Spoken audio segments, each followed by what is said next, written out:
বিভিন্ন সমাবেশ যখন অশান্ত হয়ে যায় তাতে কিন্তু সমাবেশের সবাই জড়িত থাকে না। যারা অশান্তির কারণ, যারা আইন শৃঙ্খলা ভেঙেছে তাদেরকে আমরা আইনের আওতায় আনবো। একটা সমাবেশে হাজার হাজার লোক থাকতে পারে, সেখান থেকে নাশকতা সবাই করে না। সুতরাং সবাইকে গ্রেপ্তার করার বিষয়টা, সবাইকে মামলায় আসামি করা, তাদেরকে অ্যারেস্ট করা, এটা তো আইনসঙ্গত না, আপনারা জানেন। আশা করি আমরা জনগণকে সুবিচার দিতে পারবো, দেশবাসী একটা সুষ্ঠু সুবিচার পাবেন। আর একটা জিনিস আপনাদেরকে নিশ্চিত করতে চাই, গণগ্রেপ্তার বলতে যেটা বোঝায় যে যাকে চোখের সামনে পাওয়া যায় তাকেই গ্রেপ্তার করার ব্যাপারটা কিন্তু সেটা না। আইন কানুন সাক্ষ্য প্রমাণ এর ভিত্তিতে আমরা একটা জাস্টিস দেব। আপনারা জানেন গণগ্রেপ্তার কিন্তু করা হয়নি, আমাদের অ্যারেস্টের সংখ্যা কিন্তু খুব বেশি না। এ ধরনের ঘটনায় জনগণ প্রত্যাশা করতে পারে শত শতকে অ্যারেস্ট করা হবে, হাজার হাজার লোকজন অ্যারেস্ট হবে, ব্যাপারটা কিন্তু সেটা না। যারাই অপরাধী তারাই আইনের আওতায়, সে যেই তার বিরুদ্ধে তদন্তে সাক্ষ্য প্রমাণ বেরিয়ে আসবে, যার অপরাধ খুঁজে পাওয়া যাবে তার বিরুদ্ধে ব্যবস্থা নেওয়া হবে।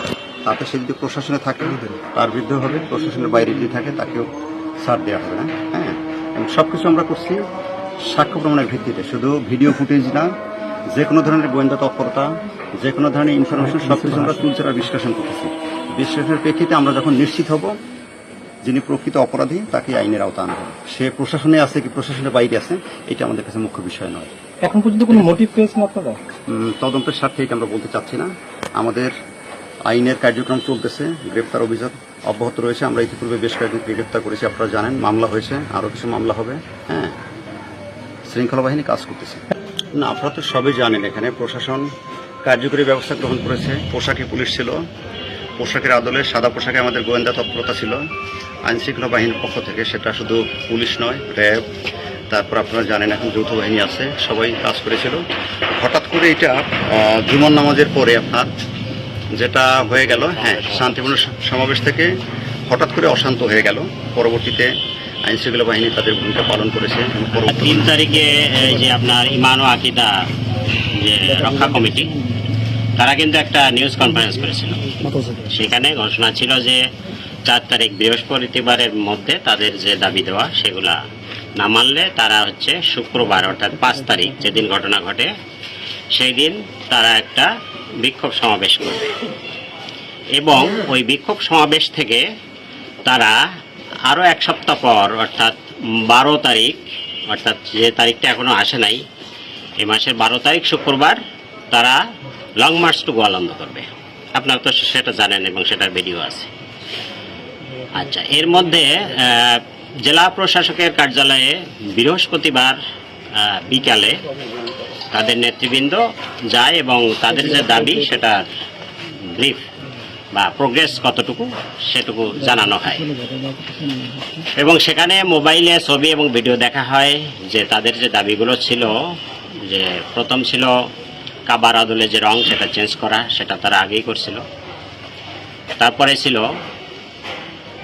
ইমাম মেহেদি নাম যেটা লেখা ছিল দরবার, সেটা ইমাম মেহেদি নামটা মুছে ফেলা, সেটা তারা করছিল।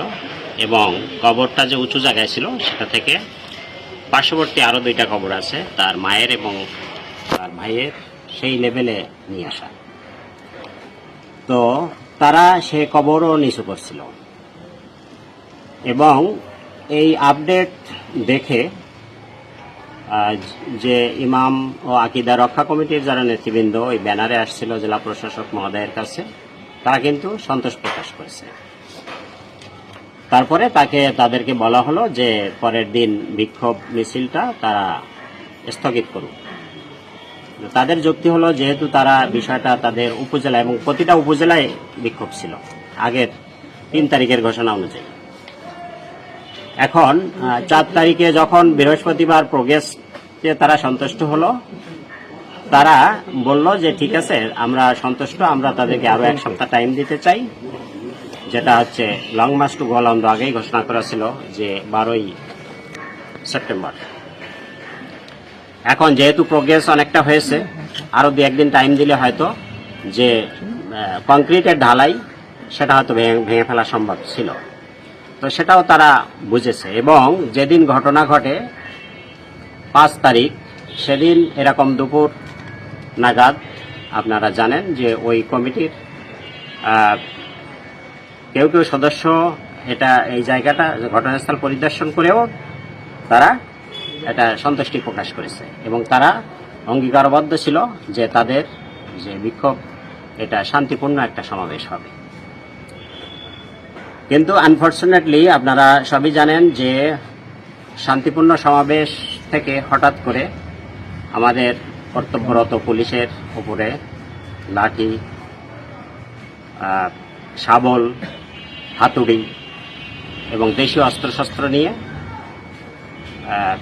আক্রমণ করে এবং গাড়ি ভাঙচুর করে এবং তাদের নেতৃবৃন্দের কথা না শুনে তারা মাজারমুখী চলে আসে। পরের ঘটনা সবই আপনাদের জানা। তো এই বিষয়ে বিস্তারিত তদন্ত চলছে।